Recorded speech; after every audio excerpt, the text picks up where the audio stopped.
Ever wish you had more time in your day? You can't add more minutes, but you can make more efficient use of your time that you do have.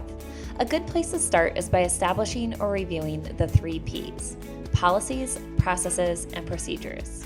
Welcome to Season 6 of the Creative Genius Podcast. We're starting off this season, as we usually do, where myself, Erin Weir, and my co-host and co-founder, Gail Doby, talk about what's going on in our business right now. This week, we're talking about efficiency and productivity and how to put processes into place to achieve the kind of efficiency that you want. Welcome to the show, everybody, and we are glad to have you here today. Erin Weir and I are going to talk about systems and processes and procedures and policies and all sorts of really dull things, but not really dull things. They're I feel like it needs like a little sound effect or like or something. I don't know. Well, I know it's not the sexiest topic to talk about, but you and I have been working on this for a long time. And of course, after we went through COVID, we found that there were other processes and procedures we needed to document in case somebody was sick or somebody was out on vacation. And it brought so many things to the forefront. But the reality is that when we work with our clients, we find over time that we really need to encourage them to start developing more and more systems and processes and procedures. So best practices for your company, because you want to be running your company like an efficient machine.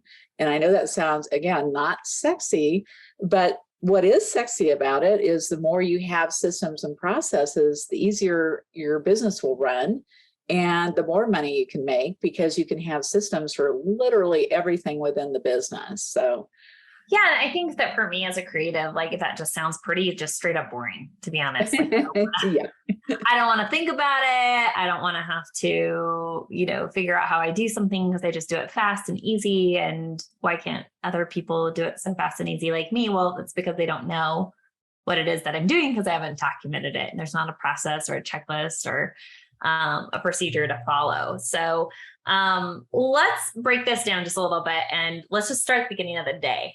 Because the beginning of everybody's day in the morning, that's time that you can use really efficiently or you can use it really inefficiently. And I know, Gail, you're a huge supporter of the idea of the miracle morning and really owning your morning, because for a lot of adults, especially people that run businesses or have kids, the morning is kind of sacred time that you can really get some of your goals done or, take care of yourself in a better way. Well, and the author of that book, The Miracle Morning, is Hal Elrod, Elrod.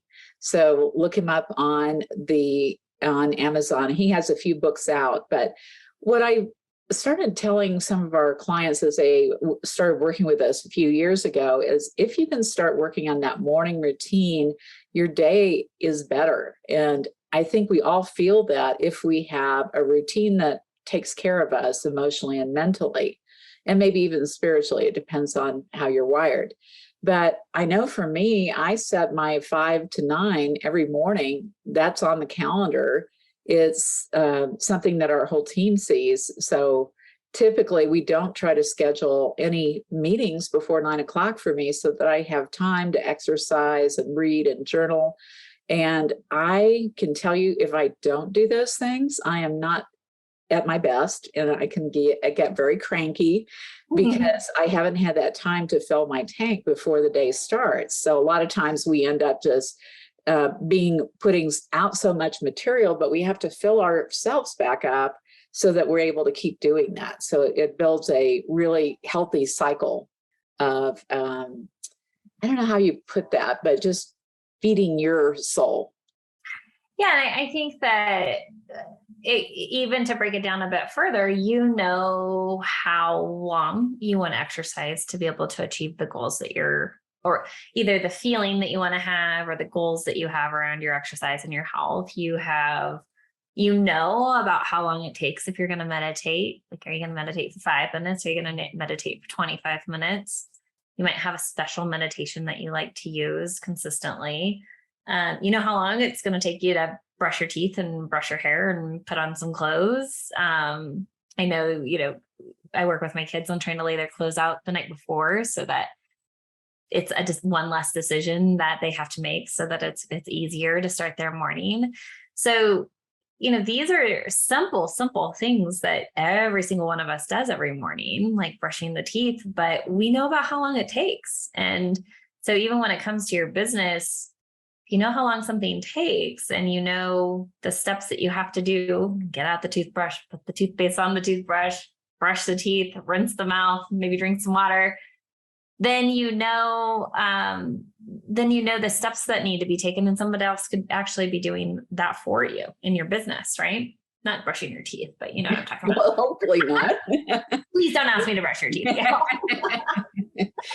Well, yes. And so I think the other part of that is the reason why it's so important to have processes or things like this, which are rituals that we set up for ourselves, is that it gives us that ability to do things on automatic. It's like getting in your car and putting the key in the ignition and you start driving. You're not thinking about all the steps because you've done it so often.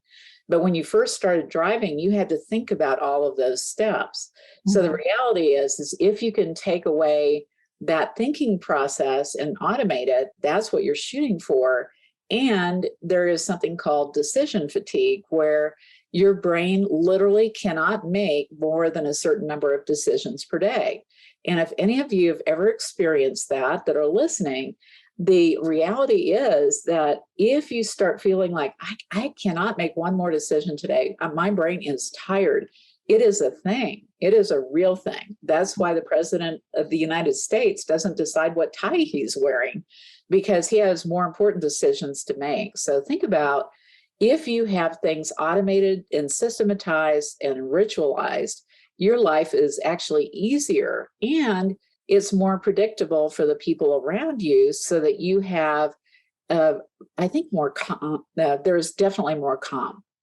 And I think would agree with that. I would agree with that. And even going back to like the health aspect of it, we know that when we have planned dinner, and we know what we're going to eat, we know what the plan is for the day. If I'm going to have a protein shake for, breakfast, and I'm going to have salad for lunch, and this is what I'm going to have for dinner, then you have a good idea about what you're fueling your body with. Like, is it going to be enough fuel for me?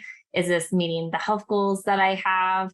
But on the days that we're just like kind of flying willy-nilly, there's definitely days that it's easy to not eat and maybe just run on coffee all day. Or, get to the point in the day that you're starving and you make a really bad decision, you make a decision, not a really bad decision, but a decision around what you're eating, because just out of pure hunger and not necessarily something that is going to be helpful towards the goals that you have for your health. And so it's just like the health of your business, right? Like, you have the goals that you have set aside for your business that you're working towards. And so if you can have things that that you have planned out and have a process and procedure to, then they're going to be easier to attain the goals. Just like in health, it's going to be easier to get on the bike and work out if you have that as part of your morning routine. And if you already know what you're eating for the day, it's easier to not get off track. Yeah, because the results that you're wanting, if you don't like the results that you have in your checkbook or on your body, then you are doing something in a ritual of some sort that is not helping you. So you have to look at that occasionally and investigate what your real motivations are and why you're not making that change. And I struggle with that. Like, all of us have areas that we struggle with, and mine has always been my weight. And it's one of those things, the older you get, the harder it is to take the weight off and keep it off. And a lot of it is due to bad habits. So you have to look at what are your habits, and habits are part of, if you have good ones, then you'll have good results. And if you don't have good results, then you need to investigate, what is my motivation for keeping the bad habit? Mm-hmm. So this takes some thought and some consideration, so let's bring it back to business, because again, we've talked about policies, processes, and procedures, and we should probably define those somewhat so we can at least explain what the difference is. So I'll start with policy, and then why don't you take the process? Okay. All right. So policy is more like a high level decision that you as an owner have made that is going to help your business run according to whatever you feel is important. So, for example, a policy could be the way somebody answers the telephone. A policy could be about how many days of vacation people are going to take per year. It could be even what the policy is around returning an email communication yes, in the inbox. Right. So you have to decide what are some of the high level policies that support the kind of brand experience or client experience that you want to have. And you have to remember that your employees are also clients. So what is their employee experience like? So what are the policies that are going to support the kind of business that you want to create? And then look at the behaviors that are happening within the company. And it could be that you don't have anything stated, therefore everyone does it their own way, which is a common problem, right? Yeah. Well, and then if we go into processes, it's really a series of actions or steps that you take in order to achieve an end result. And so it could be, again, like we want to go from morning breath to clean teeth, right? So these are the steps. This is the process that we take to make that happen. And involved is brushing the teeth and the toothbrush and the toothpaste and all of that. A process could be how to block your time so that you make sure that you're having enough focused time during the week to achieve your projects. Oh gosh, there's so many processes that you can have. And one of the ones that we suggest that every business start with is the client experience, and really think about that whole process of them even becoming aware of you and then getting to the point of reaching out to you. And then what happens from the time that they reach out to you, and then what do you do? What is the process internally? Does somebody have a conversation internally? Is it the business manager? Or is it you as the owner? And then the second step might be that you, the owner, will take the next call. And just think about the process and think about how to structure it so that somebody else can eventually learn how to do it as well. Because if you don't have a process, then everybody's going to do it their own way. And then you start losing that brand consistency, which is something that we all want to be doing, is thinking about our brand experience for our clients and our internal clients. So if we do that, then we're going to have a little bit easier time of things. So why don't you talk about what a procedure is? So it's really kind of the official way of doing something, like the tried and true. Like this is the what we call in our company, like the Gail Doby way of finishing strong, the Gail Doby way of onboarding a client. So it's kind of the tried and true way, and it's a series of actions that are in a very specific order to achieve that end result. So you need all three levels of this: the policy, the process, and the procedures. And I think where a lot of people get hung up is they think a process is essentially a procedure, so it's detailed. So you don't want to get too detailed, but you want to talk about what are the different stages of what needs to be done to get to the end result without the minutia put into that process. Yeah, and one of the activities that really helped me, because my brain likes to kind of get into the minutia of all the details and the how and the why and how we're going to do something and what the experience is going to be. And one of the things that we worked on when we were first working in EOS was what are the processes, the business processes that we needed to document. So immediately, like my brain was like, oh my God, there's so many that we need to document. And they just dumbed it down to like, well, what's the marketing process? How do you bring in leads? What's the sales process? How do you close people? What are you selling? What is your HR process? So that involves what's your onboarding and bringing someone on, what is your exit and how you bring people out. And it really simplified, like overall, the big chunks were the processes of like, these are the processes overall in our business. And we had like maybe 6 to 8. And then if you really want to go into all of the procedures inside of marketing, there's a procedure for how to post a social media post. There's a procedure for how to create a brochure. There's a procedure about how to run a digital ad. There's a procedure about how Gail goes about creating a webinar or a speaking topic that she's going to present at market. So that was really helpful because I just kept kind of thinking to myself, like, well, processes and procedures are kind of the same thing. But when we actually did that activity where it's like, no, it's just kind of like doing the 30,000 foot level of like, okay, what is the main major processes in our business? And then we can dial into all the different daily procedures that need to happen to achieve those goals. Right. And for companies that are trying to grow and scale, when you start bringing on employees, you want to have a consistent way that everything is done internally so that the clients get this really great experience. And you'll get feedback, promise you will, when things aren't going the right way. And usually where I see the biggest problems with people's processes is communication. And this is where they run into the most problems internally with their team and also externally with external team and also clients. So that's an area that all of us need to continually work on because we are people that need a lot of communication. And it has changed, of course, with people having a process of maybe they're going to text a client or email, but they hesitate to pick up the phone. And in some of the processes, for example, in dealing with an unhappy client, what is your process for dealing with that? Are you picking up the phone? Are you texting? Are you emailing? And a lot of the younger people on the team are most likely to do the digital version instead of the contact version. But in reality, to solve problems, it's often easier to pick up the phone and get the sense of that person's headspace before you hit them with whatever it is that you're responding to.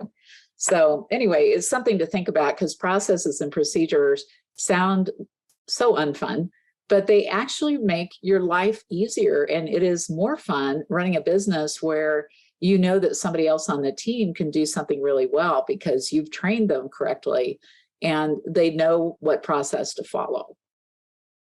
So let's go back to something that you mentioned at the very beginning of the call, which was most of our listeners are business owners and they can ask for a higher billable rate because they're so good at what they do. They're so efficient. They're so good at what they do. So let's talk a little bit about processes and procedures and the mindset around like, I can just do it faster and easier. And so I'm just going to keep. Oh, yeah. Because that's a wet pickle that I would love to say that just doesn't happen here over in our business land. And it does. It does. And it even some of the people that you would think it never happens at all. Like you wouldn't think I would ever do that, but I certainly do that sometimes. And I call myself out on it because I'm like, gosh, this is not a good use of my time. I have team members that probably could do this even better than me.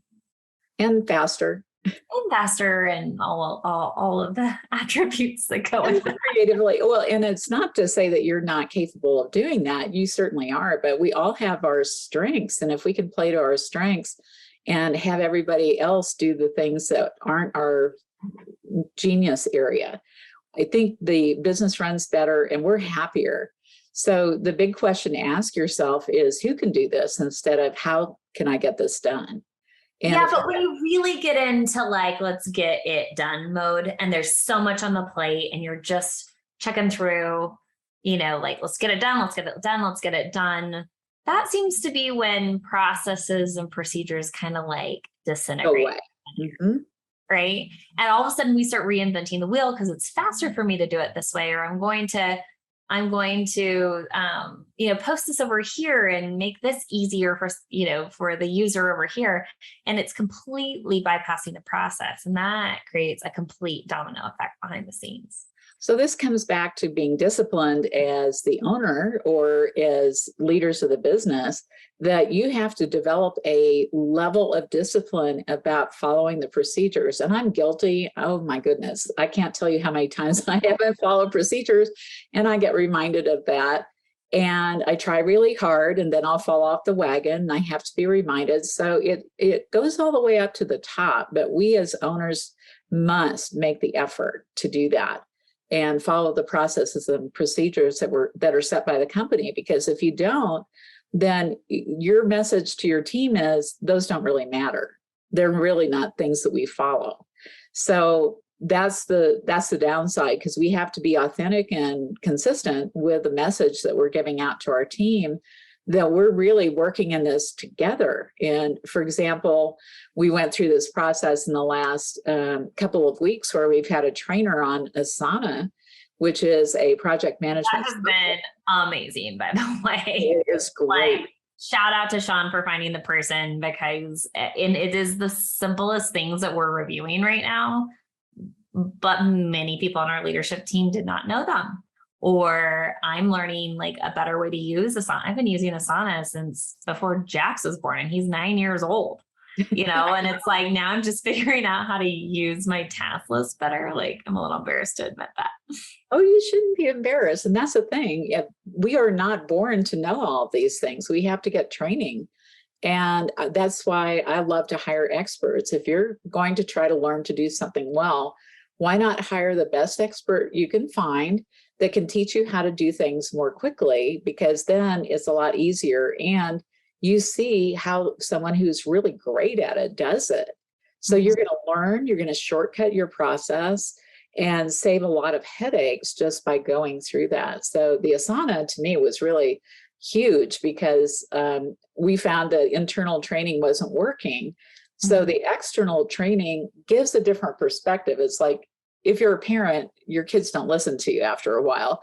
So sometimes you need to have somebody on the outside who's an expert who can come in and talk to you in a different way. Mm-hmm. And you're likely to listen to it because you're paying for it. So that's kind of an interesting thing about the brain, is that we value, if we don't pay for it, we don't value it, right? So I think I certainly value the expertise of this person, because she's really, really good at explaining it in a way that doesn't feel condescending, but she's teaching us like babies. And I was kind of... For real. But it is so great. We're like, when's our next session with you? This is so good. It is. It's so good. And the best part is, if you have a good software like this, the opportunities to make it work for you are really up to you. And it's also to the commitment and the dedication of the team. So if you're an owner working by yourself and you want to start hiring people, then start thinking about, what are those processes I can document and give that to somebody else to do. And as you start doing this, your plate gets a little bit less full, and you can focus more on the things that are critical for your business. So that's one of the big advantages of having processes. Yeah. So one of the things that we were talking about this morning, Gail and I have met already today, got an hour and a half long little session, which was good.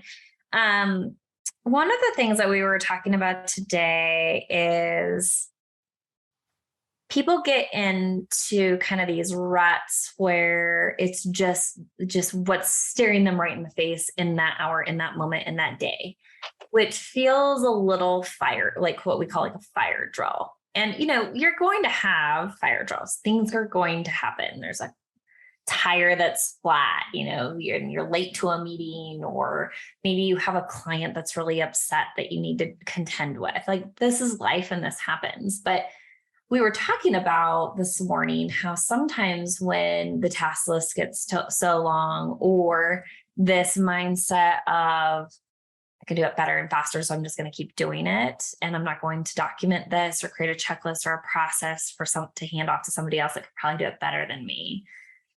It ends up being a really almost like venom, like this like dopamine hit, right? That like it's a domino effect behind the scenes, but on a daily basis, it's like we're craving this like almost like this drama throughout the day of these fire drills. And we're the ones that are creating that, right? I'm saying we as people, not just always Gail and I that are just creating the fire drills. We are. In case our team members are listening, it's not just always us. But, I was thinking about it, and we were talking about how we need to be able to pull ourselves out of that to look more at that 30,000 foot level. Because when you can play at the 30,000 foot level, you can see things. And if they're at a bigger picture, you can see if they're working and if they're not. And you're not in that granular like checklist of to-dos.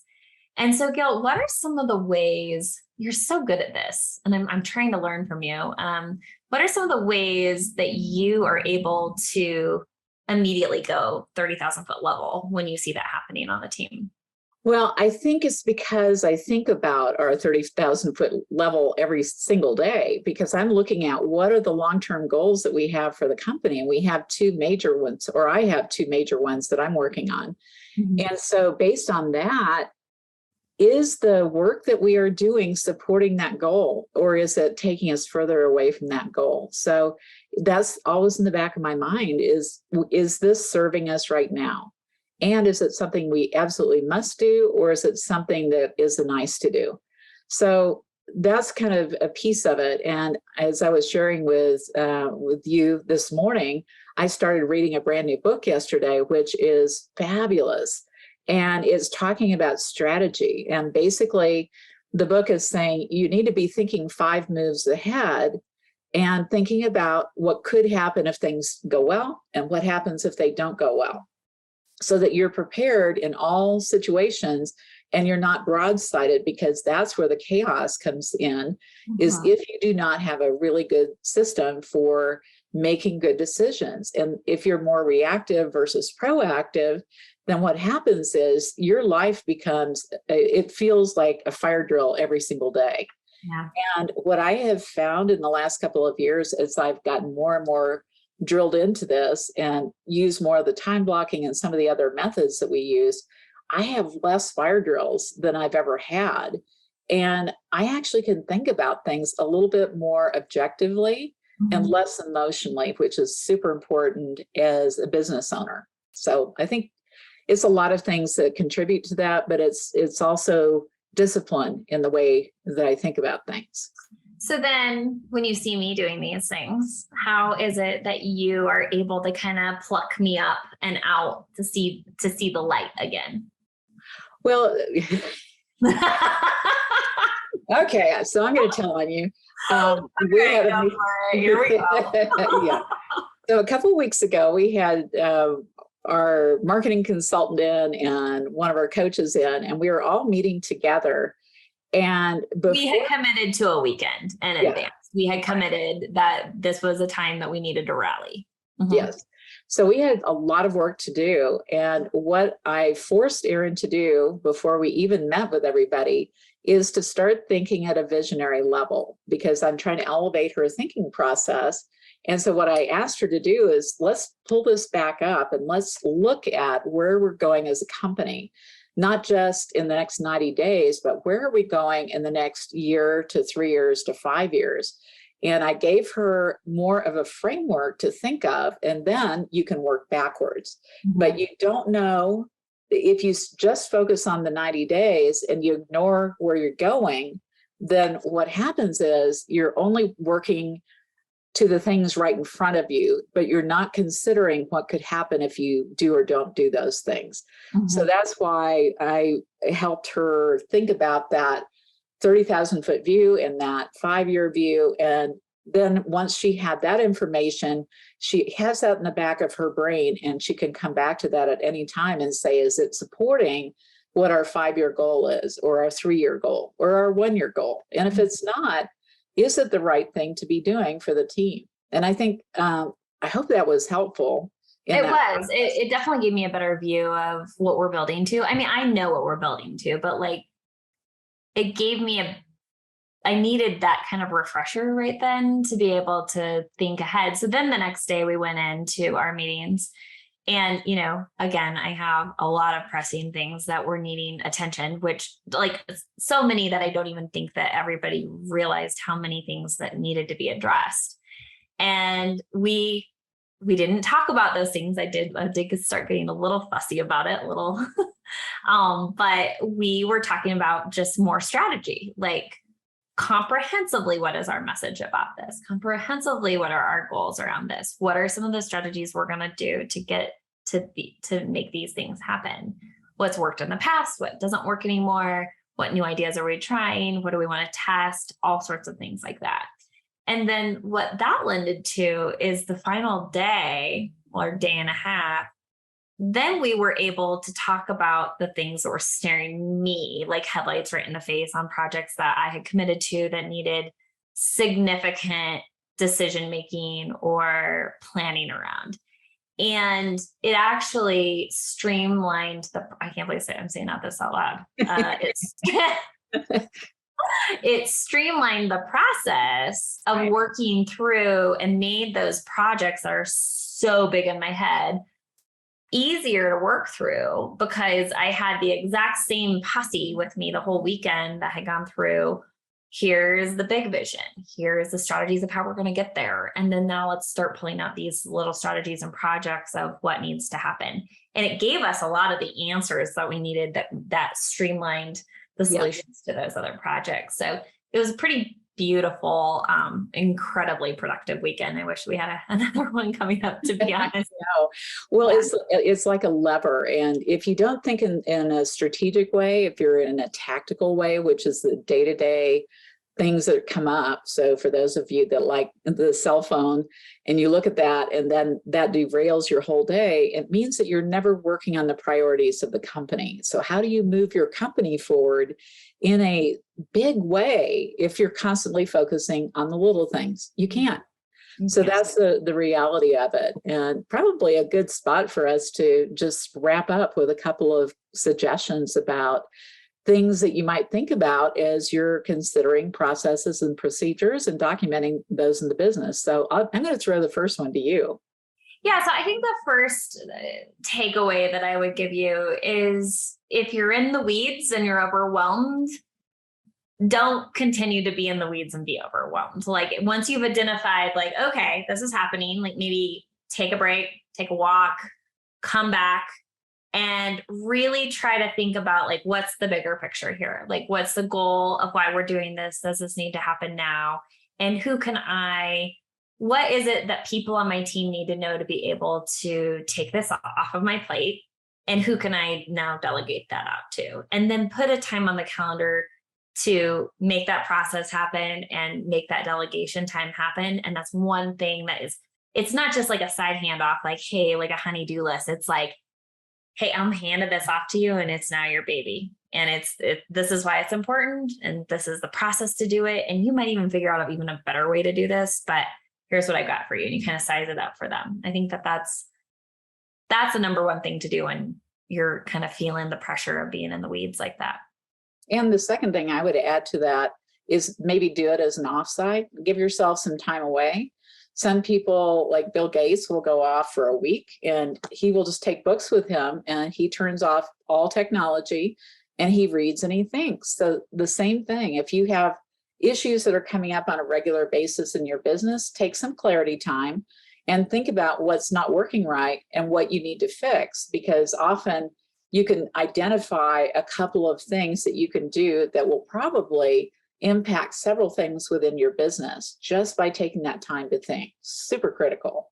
So I remember we had a client who said to us, Gail, you kept telling me I needed thinking time and I didn't know what to do with this thinking time. And now I think I know what I need to be thinking about. But like the important thing is just scheduling that in. I know it's hard to get away, but even if you could schedule a couple of hours at a coffee shop, not on your computer or an iPad or a phone, with just a journal or a legal pad that you can just write and you can just really think and plan and think through some of these things, it's helpful.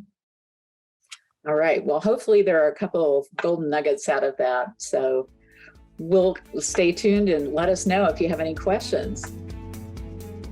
We hope you enjoyed the debut of Season 6 of the Creative Genius podcast.